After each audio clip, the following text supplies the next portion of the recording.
خطاب العرش له أهميته على مستوى الرسائل السياسية، على مستوى مواقف الدولة المغربية. فلذلك يجب أن نقف كثيرا عند ما جاء في مضمون جلالة الملك في خطاب العرش. هناك توجه إلى الشعب الجزائري الشقيق، وكررها جلالته أكثر من مرة في خطابه، فهو شعب جزائري الشقيق، لأن كل المحاولات التي كانت تريد أن تفرق بين الشعبين باءت بالفشل.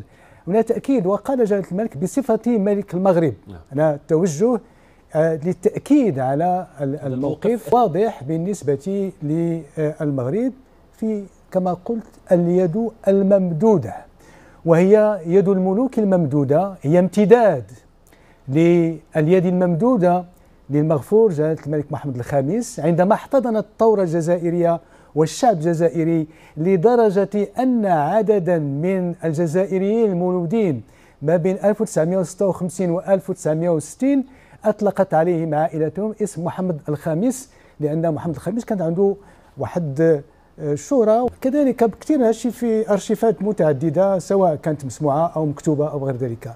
ثم في عهد المرحوم الملك الحسن الثاني في التاريخ من 1962 إلى 1989 كل فترات انفتاح وبناء المغرب الكبير كانت من مبادرة من الملك الراحل الحسن الثاني.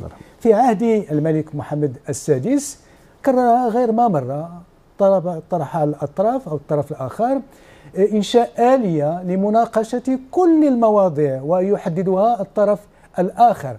ماذا يعني هذا؟ يعني لأن هناك دولة مغربية مؤسسة الملكية تمد يدها إلى الشعب الجزائري وإلى الأشقاء في الجزائر، الحاكمين في الجزائر، من أجل طي هذه الصفحة. ما هي أهمية ما ورد في الخطاب الملكي تجاه الشعب الجزائري؟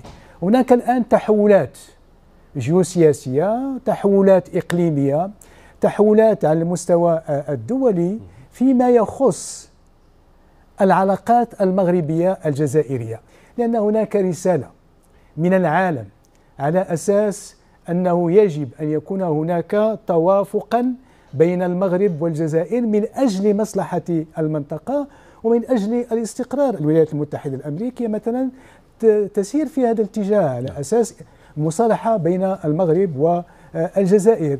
فبالتالي أعتقد أنها رسالة قوية، رسالة كبيرة من جلالة الملك من الشعب المغربي تجاه الشعب الجزائري الشقيق، على أساس أن تتضح الأمور ويجب أن يفتح النقاش بين البلدين. بل أكثر من ذلك، الملك اعتز بمبادرة الحكم الذاتي بالانتصار الدولي، والانتصار الدولي لمبادرة الحكم الذاتي هو توجه ورسالة للطرف الآخر أن لا حل سياسي في المنطقة إلا عبر حل الحكم الذاتي في جميع بقاع العالم. تأكيد على أساس أن هناك توجها دوليا لمبادرة الحكم الذاتي اللي هي الحل السياسي التي تعني سيادة المغرب على صحرائه. بما أن العالم الآن يتوجه يقر بهذا التوجه لحل نزاع إقليمي في منطقة شمال إفريقيا التي الآن تثير اهتمام في إطار تحولات جيوسياسية في العالم، الحرب الأوكرانية الروسية، ما يجري في الشرق الأوسط، الأمن والاستقرار في البحر الأبيض المتوسط. المغرب والجزائر وتونس وليبيا ومصر تشكلان العمق الأمني الاستراتيجي للقارة الأوروبية. لذلك هناك توجه وهو موجه للطرف الآخر على أساس أن مبادرة الحكم الذاتي هي الأساس الوحيد. ذكر هذه الدول أعتقد له أهميته. لماذا بشكل آخر لماذا هذه الدول بالخصوص الدول الكبرى أعضاء مجلس الأمن أكدت على مبادرة الحكم الذاتي والحل السياسي؟ لأن هذه المبادرة وهي إلى حد الآن مبادرة فقط، أما المغرب فهو موجود في صحرائه بموجب القانون الدولي، بموجب ميثاق الأمم المتحدة. لأنه نذكر مرة أخرى أن القرار 1514 الذي يعالج مثل هذه الإشكالات. في مادته السادسة والسابعة تعطي الأحقية للمغرب لمطالبة بصحرائه مشروعية سيادته على الصحراء.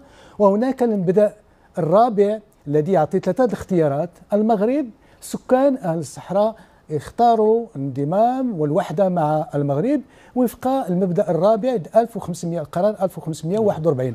هذه الدول عندما تساندك وهي دول كبرى تعرف على أنك تحترم القانون الدولي فيما يخص تقرير المصير.